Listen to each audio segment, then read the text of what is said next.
Bir tatlı kaşığı tane kimyonu bıçakla biraz doğruyorum.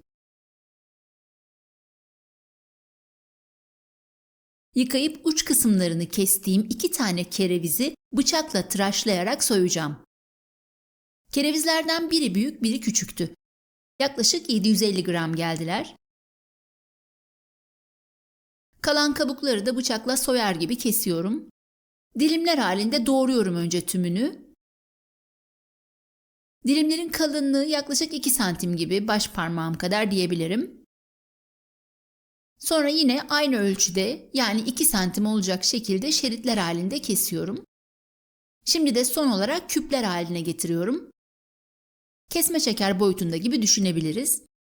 Bu arada abone olmanızı ve beğenilerinizi bekliyoruz. Çünkü bu yolu sizinle birlikte yürüyoruz. Birlikte yürümeye de devam edeceğiz. Tariflerimizin size ulaşması, onları beğenmeniz, deneyip yorumlar veya öneriler yazmanız bizim en büyük motivasyon kaynağımız. Kerevizler hazır olduğuna göre şimdi derin bir kase alıyorum.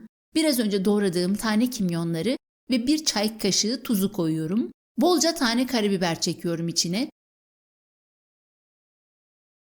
Ve 3 yemek kaşığı zeytinyağı ekliyorum.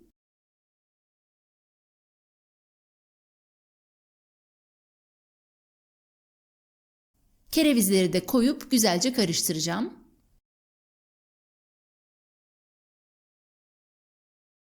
Yağlı kağıt serdiğim fırın kabını alıyorum ve mümkün olduğunca tek sıra olacak şekilde yaydırıyorum hepsini.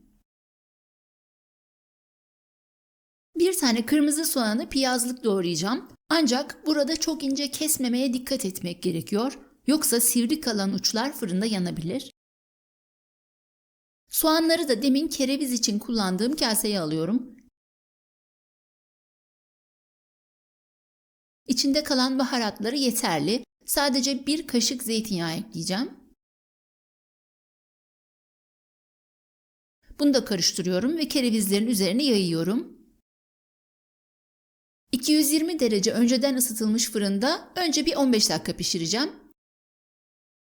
Ardından güzelce karıştırıyorum çünkü soğanların yanmasını istemiyorum. Tekrar fırına alıyorum kabı ve kerevizler içine rahatça bıçak girecek kıvama gelene kadar yaklaşık 20-25 dakika daha arada kontrol edip gerekirse karıştırarak pişiriyorum. Harika kokuyor. Soğan bu yemeğe çok yakışıyor. Yağlı kağıdı alıyorum altından ve kerevizlerle soğanları biraz düzeltiyorum. Son dokunuş olarak da üzerine biraz maydanoz serpiyorum. Tada! Fırında kızarmış enfes kerevizlerimiz hazır.